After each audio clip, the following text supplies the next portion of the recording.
I le soafa marumalo Iesu Keriso le Nasareta e o folofa mfatalofa atu ai i le nei fu tai au manino ma le tai au totoa ia o se tai au matangofie o to e mai alu tātou uli ia wa lava le whātaunuina o tātou fuafuanga mpolkalama e mai se fole nei maftanga e pei lava na masani ai ia vi ia lava lona suafa mamalu mo lona suafa pa ia o na lana tau singa whapele pele ia lo o tu soifua ia whapele fole mata wala greetings and good morning, shalom to you all, the family of God, all the citizens of the kingdom of God. We glorify and thank God for His divine protection upon us all. Ya, mai o le lam te ni volta to por kalama I le nei tai au. Nga pa ia e yo mai yo mato luto. Ma futaina I mato uma I le nei tai au. Ya mato tartalanga, tartalonga pesenga. E mai se faso ina o lo fina ngalo. Ina ia mawhaina tō matawina. La mato au nanga. E mai se la mato tua ia te oe. Sa wina I mato le toto le tamai mamoe. Ia, whamanu ia fo I e o mawhaina mato mafuta. Ina nei tai au. Ina ia u fo I le nei mafutanga le fia mana manuia. Fo I le vinga ia te oe lo mato wali Iesu Keriso. Lo mato faola. O e ala to le mato te talo. Amen. Ja, uso stato pese. Pese il pese le e lo chamai u fa fitai.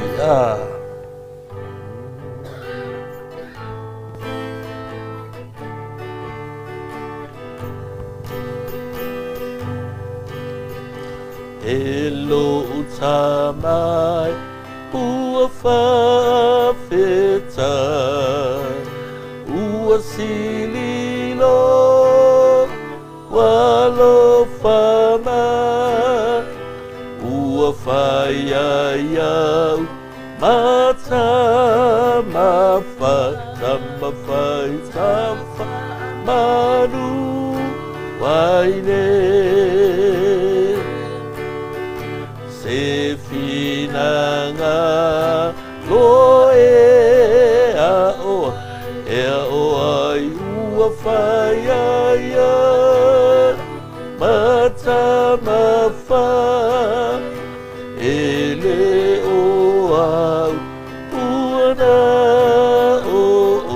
na o e tawha amanu waine ua whawhetai Faman ua faimau so Yesu e olaya e famama famama tafa manu aine tau foi lene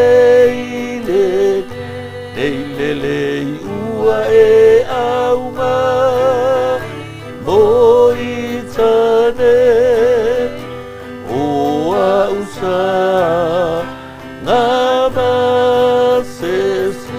mases e tapa amanu aine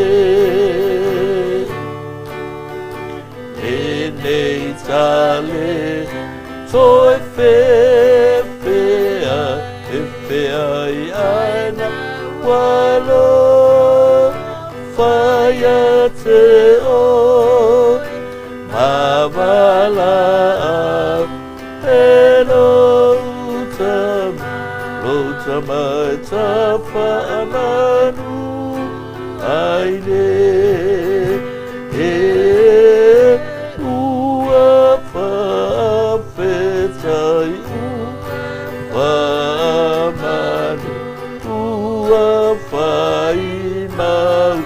so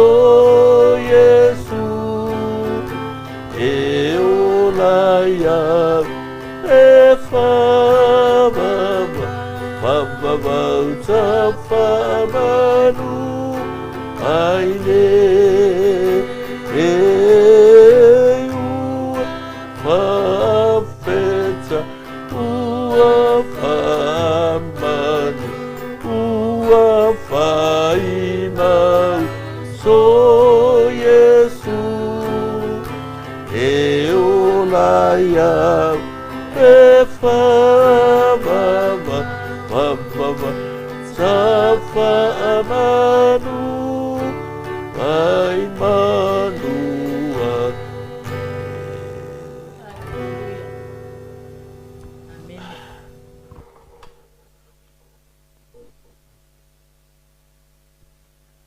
Ia, ia lere. Musara ole upu maa ngai lea I kongo le pese ngai. Wa le pese wa launo. Ole upu leo le ofo. Ole ofo. Surprise. Amazing. Makau kia le ke leo le alofa o le atua. Bo e mau. Malelalo langi ako. E ui lava. E leo amana ia le to te leo isi tangata. Le alofa leo le atua tātou te pepese ai. Ai mo tātou lava ia o tātou loa ma moni mauina. E makua mongi ma wha maongi. Awa ngā o ngā eua e o ia le whini ngalo le li. Le ka mai filo o fuanga le mau koi. Ia umaka au. Amen. Le e tā ua te le aire wha manatu. O ia fo I whātunga ma ia vi inga. E le ngata mo le vi inga o le tātou wali. Ai wha manatu ia te tātou le te leo lo nā alofa tūnoa. Ai maise lo nā ngalelei. Mau ai pēle so I fua ma le ola a. Amen. Ia, praise the Lord. Nei tai ao, ia, la whaita wina mo oe ma tātou. Ia le tusia le Nehemiah lona ma tā upe lua, lona whai upe lima. Whai upe whāma, whai upe lima. Ia, e mō mai ai se whamalosi mo tātou le nei tai ao. Ia whaafonga mai. Ia la whaita wina. Ta upe lua, lon whai upe whāma, whai upe lima. O le tusia Nehemiah. Mua I whasa moa. A whonga. O na whapea mai leo le tupu ia te au. Sea ea le mea e te manao ai. O na uta talo atu le I le atua o le langi. O na ufai atu le I le tupu. Pe a whai le lei I le tupu. A whai fo I e te alofa I lau au auna. Ia e a wina atu au I Utah. I le a ai o iaitu ngā mau au tama. Ia ou toi whaia. O na whapea mai leo le tupu ia te au. Sea ea le mea e te manao ai. O na uta talo atu lea I le atu o le langi. O na ufai atu lea le tupu. Pe a whai e le lei le tupu.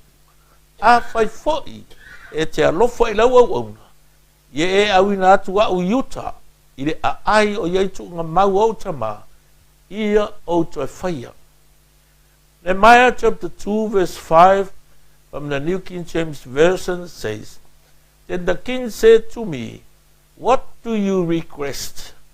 So I prayed to the God of heaven, and I said to the king, If it pleases the king, and if your servant has found favor in your sight, I ask that you send me to Judah, to the city of my father's tombs, that I may rebuild it. Amen. May the Lord bless the reading of his word. What do you want?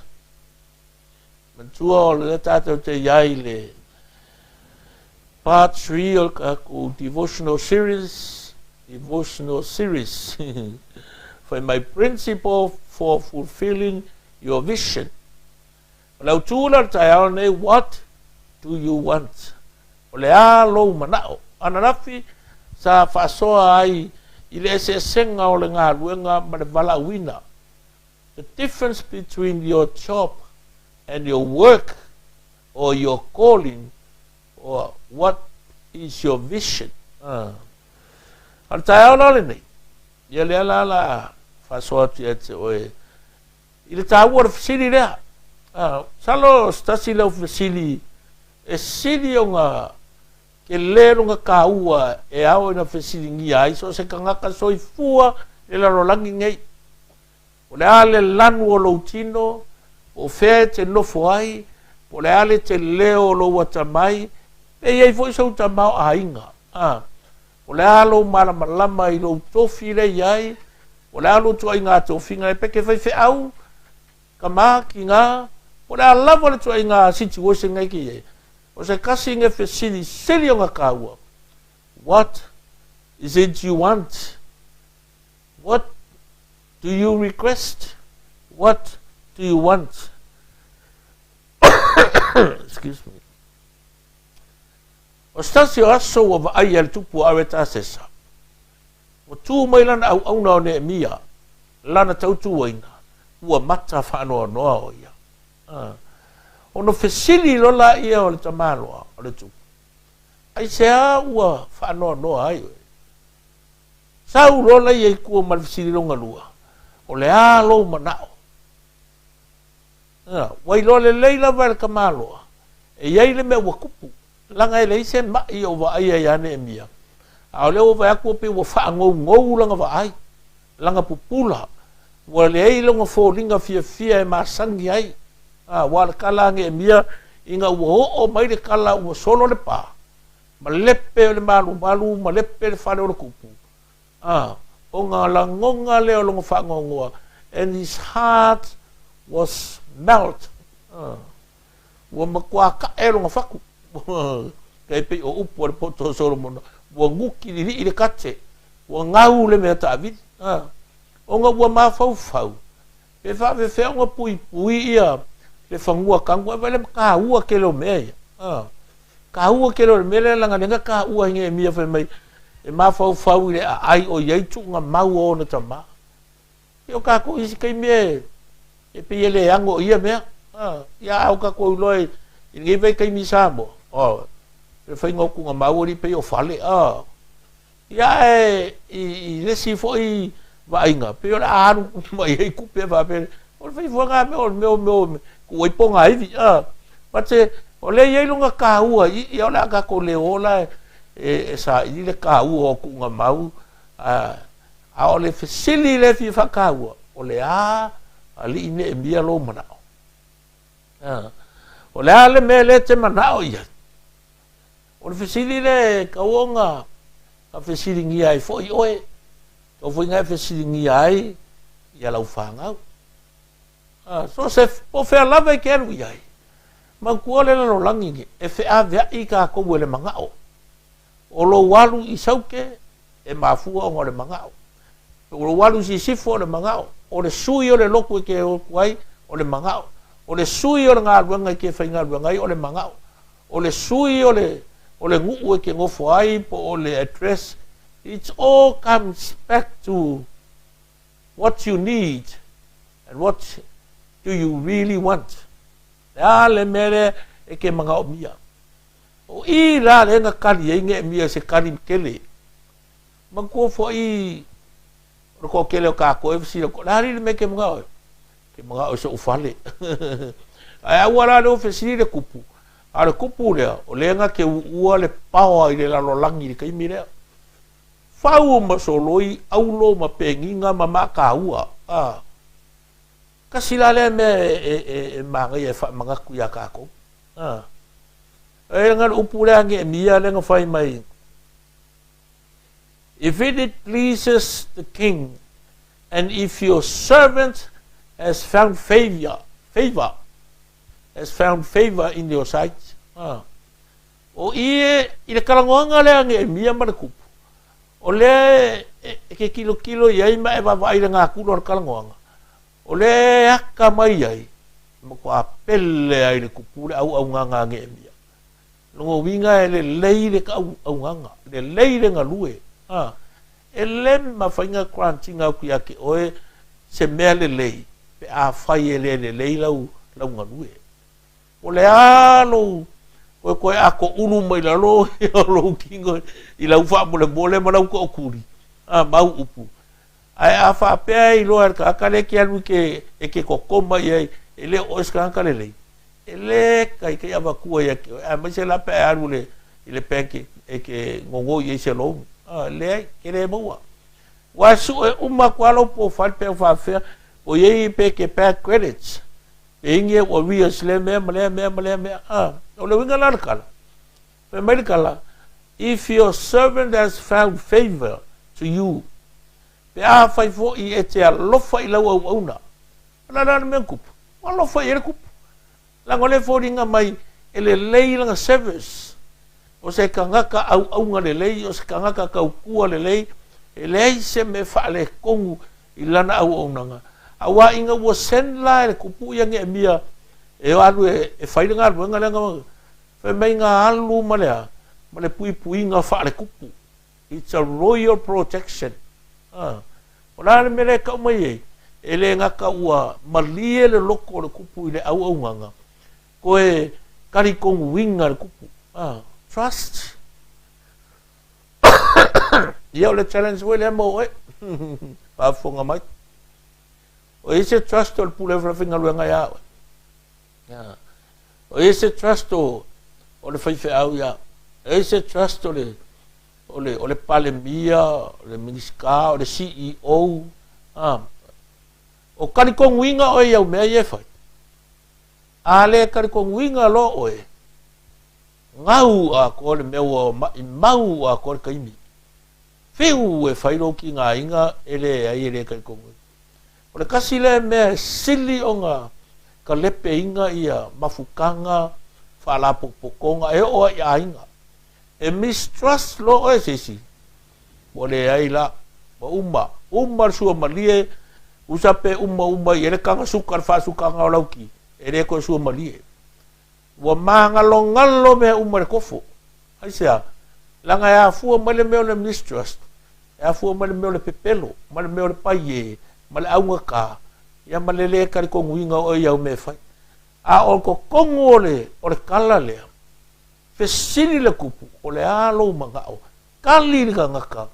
Aere ya wakua lara karia angemia. E ele si me manga ia la le fe mei. Ona o ta talo atu le i le atua o le langi. Before he presented, le mea le ko kongolonga loko le kupu, he went back and prayed to the Lord. Angai al mea. Awe ke rush ke kati. Ai ko e foi mai, e ko kuri, ma e ka kalo i leri, e whailo aku ia ki oe, po le a kongu ale mea lea, e finga ngalo ia. E alo na fina ngalo. O ngā alu lola ia e ke kau kala sa oa i le ka ngakalinga sili meke. O le mea nā ren kupu. Pe a e to e sili e le kala. Ua grant le finga ngalo le tupu. Ua malele le tupu ia Nehemia. O ke o le a whai mea umai ke mga oe. A whea a fua mai e. E le ngaka ua malie le loko le kupu. Ua fia le kupu. A whea a whea kongu ale mea le e a maka mai e le mali o le loko le kupu. Inga ua malie le finga ngalo le atua. O le ke kaukua i le malo. O le ke kaukua i le whaala popokonga. O le kalesia. A le malie le finga ngalo le atua. Kusa pe malie le loko le kaka la pe fia kaka. E le kani aru mga o. E le kani a mea kako ke kaka. O le mea siringa ka ua. O longa lue punga wai. Whaia ma le whama ongi. Whaia ma le loko maualalo ma le alofa. Ia whaia pe o le whafia le atua. A wae please lo le loko le atua. E malia lo le whiringa lo le atua. O ngā au mai le atua. Ia le loko i le kangaka le ke ka kalo i aima e ka unga kalongoi. E kali lo mga. Langa ele whainkahi le kuanga. O whao ngā kangaka. Kusa pe le karikongu i lo kako karikongunga. Pe Mosalemi, pe Hindu, pe Pura. Ai a fingalo ale atua. E whao ngā kakanga e wha manguia mai a. O e wha manguia mai ki. E whao ngā alawa. Ai sea. Langa fwoi o lea kua e pulei mea uma. Ua vai le kupu lea. O le ngu lea karikongu i lea kua. Ei fwoi kupua. Ai inga ua ngoi e Nehemia i le kupu le mele mga oai. Anga lue le anganga o le atua. E whaamalie le loko o le kupu. Inga ia kali i le mga oai e Nehemia. And yet, ua fulfill la inga. Ma le vision. Le ko whama mao ngai kongolonga loko. Lo mafu anga ngalinga whanga umai. E alu e koe restore. E koe rebuild. Reconstruct. Le pā e pui e ia. Ia le a ai a koa. E le wha penga angi. Penga le korungi streets ngā alu ia. Ia ngi e mia whaile pā. Le i o le a ai a koa Yerusalema. A koa ngā alu e whaile. Koea. Kau mo whailo e whaile ngā alu. inga ia mawhai, o ngā pui pui ele ele ele, pui pui a kangaka, ai mai sao mea ia. Me mua mua, ia le lei oe ma le atua, me longa lua, ia wha maongi oe lau o nganga, po whea lava ke ngai ke ngalue, ai po le a fo i le ngalue ngai ke ngalue ai, pe ke ngalue le ofisa, pe ke ngalue i fafo, pe ke ngalue i kua o le shower, le bathroom, o le kitchen, po whea lava ke ngalue, ia e wha maongi. Ai po la foi lo kofi ko ngole kalesia pe ki foi au pe ki ao pe ki a kongo foi a onga sa por ke ufangua o le lava o le mea silga kau o le mali o fina ngalo le atua i lo onga a o nga faku langa le ia le onga e le faku langa i kofi e faku langa i le fa maongi a wa ma foi nga ke le kofi e vaku ya kako ai a le fa maongi. What's the point? What a waste. Ale me kaua, or ke leo le kofi, ke le foi no fa maho. Ele ga ele ole ke leo le kofi, wa o lunga, a o wamio, ole makuale fa maongia. Make the most. Ia foi ele me ngakai, longa lue malau au nanga, inga ia vi ia le tu, ai au foi la, nge e foi mor kaui. La ko ke le skanga.